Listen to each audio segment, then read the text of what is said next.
এবার শাহরুখ খানকে পেছনে ফেলে শীর্ষে উঠে এলেন দীপিকা পাড়ুকোন।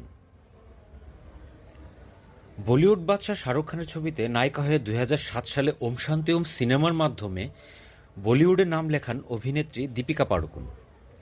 এরপর তারা বেশ কয়েকটি সিনেমায় জুটি বেঁধে সফল অভিনয় করেছেন, যার মাধ্যমে বলিউডে অভিষেক সেই শাহরুখ খানকেই এবার পেছনে ফেলে দিলেন এই অভিনেত্রী। আর এই চমকপ্রদ খবরটি হলো, সম্প্রতি একটি জরিপে শাহরুখকে টপকে শীর্ষে জায়গা করে নিয়েছেন দীপিকা পাড়ুকোন।